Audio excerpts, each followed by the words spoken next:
ಇನ್ನು ಕೆಆರ್ ನಗರದ ಸಂತ್ರಸ್ತೆ ಕಿಡ್ನಾಪ್ ಪ್ರಕರಣಕ್ಕೆ ಸಂಬಂಧಪಟ್ಟಂತೆ ಮಾಜಿ ಸಚಿವ ಎಚ್.ಡಿ. ರೇವಣ್ಣಗೆ ಬಿಗ್ ಶಾಕ್ ಎದುರಾಗ್ತಾ ಇದೆ.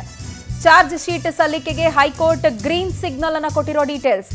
ಮಧ್ಯಂತರ ತಡೆಯಾಜ್ಞೆಯನ್ನ ಹೈಕೋರ್ಟ್ ತೆರವುಗೊಳಿಸಿದೆ. ಈ ಹಿಂದೆ ಚಾರ್ಜ್ ಶೀಟ್ ಸಲ್ಲಿಸೋದಕ್ಕೆ ಸ್ಟೇ ಅನ್ನ ಕೊಟ್ಟಿತ್ತು ಕೋರ್ಟ್. ಇದೀಗ ಆ ಸ್ಟೇ ಆರ್ಡರ್ ವೆಕೇಟ್ ಆಗಿದೆ.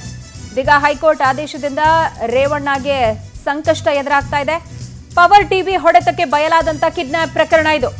ಪ್ರಜ್ವಲ್ ರೇಪ್ ಕೇಸ್ನ ಸಂತ್ರಸ್ತೆಯನ್ನ ಕಿಡ್ನಾಪ್ ಮಾಡಿದ್ದ ಪ್ರಕರಣಕ್ಕೆ ಸಂಬಂಧಪಟ್ಟಂತೆ ಮತ್ತಷ್ಟು ಶಾಕ್ ಎದುರಾಗ್ತಾ ಇರೋದು. ಮಾಜಿ ಸಚಿವ ಎಚ್.ಡಿ. ರೇವಣ್ಣಗೆ ಬಿಗ್ ಶಾಕ್ ಇದು. ಚಾರ್ಜ್ ಶೀಟ್ ಸಲ್ಲಿಕೆಗೆ ಹೈಕೋರ್ಟ್ ಗ್ರೀನ್ ಸಿಗ್ನಲ್ ಕೊಟ್ಟಿದೆ. ಈ ಹಿಂದೆ ಚಾರ್ಜ್ ಶೀಟ್ ಸಲ್ಲಿಸೋದಕ್ಕೆ ತಡೆಯನ್ನ ಕೋರಿದ್ರು. ಅದರಂತೆ ಹೈಕೋರ್ಟ್ ಕೂಡ ಸ್ಟೇ ಕೊಟ್ಟಿತ್ತು. ಬಟ್ ಇದೀಗ ಆ ಸ್ಟೇ ವೆಕೇಟ್ ಆಗಿದೆ. ಸೊ ಈಗ ಚಾರ್ಜ್ ಶೀಟ್ ಸಲ್ಲಿಕೆ ಆಗುತ್ತೆ ಅನ್ನುವಂಥ ಮಾಹಿತಿ. ಅದಾದ ಬಳಿಕ ಯಾವೆಲ್ಲ ರೀತಿಯಾದಂಥ ಪ್ರಕ್ರಿಯೆಗಳು ನಡೆಯುತ್ತೆ ಆ್ಯಂಡ್ ಇದು ಎಷ್ಟರ ಮಟ್ಟಿಗೆ ಎಚ್.ಡಿ. ರೇವಣ್ಣ ಅವರಿಗೆ ಶಾಕ್ ತಂದಿಡುತ್ತೆ ಆ್ಯಂಡ್ ಸಂಕಷ್ಟಕ್ಕೆ ಕಾರಣ ಆಗುತ್ತೆ ಅನ್ನೋದರ ಕುರಿತಾಗಿ ಮುಂದಿನ ಹಂತದಲ್ಲಿ ನಾವು ಅಪ್ಡೇಟ್ಸನ್ನು ಕೊಡ್ತಾ ಹೋಗ್ತೀವಿ. ಪವರ್ ಟಿವಿಯ ಹೊಡೆತಕ್ಕೆ ಬಯಲಾದಂಥ ಕಿಡ್ನ್ಯಾಪ್ ಪ್ರಕರಣ ಇದು.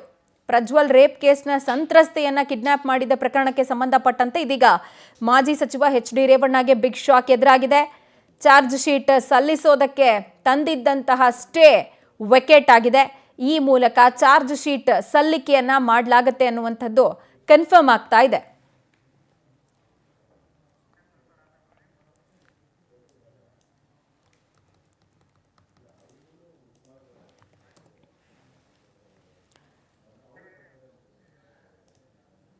ಕೆಆರ್ ನಗರ ಸಂತ್ರಸ್ತೆಯ ಅಪಹರಣ ಪ್ರಕರಣಕ್ಕೆ ಸಂಬಂಧಪಟ್ಟಂತೆ ಹೈಕೋರ್ಟಿನ ಮೊರೆ ಹೋಗಿದ್ರು ಆ್ಯಂಡ್ ಅಲ್ಲಿ ಅವರಿಗೆ ಚಾರ್ಜ್ ಶೀಟ್ ಸಲ್ಲಿಕೆಗೆ ಒಂದು ಸ್ಟೇ ಆರ್ಡರ್ ಸಿಕ್ಕಿತ್ತು. ಬಟ್ ಈಗ ಸ್ಟೇ ವೆಕೇಟ್ ಆಗಿದೆ ಆ್ಯಂಡ್ ನಿರೀಕ್ಷಣಾ ಜಾಮೀನನ್ನೇನು ಪಡ್ಕೊಂಡಿದ್ದಾರೆ ಅಲ್ಲಿ ಕೂಡ ಒಂದಷ್ಟು ಷರತ್ತುಗಳನ್ನು ವಿಧಿಸಲಾಗಿತ್ತಲ್ಲ, ಅದರ ಸಡಿಲಿಕೆ ಕೂಡ ಕೇಳ್ಕೊಂಡಿದ್ರು. ಅದ್ಯಾವುದು ನಡೆದಿರಲಿಲ್ಲ.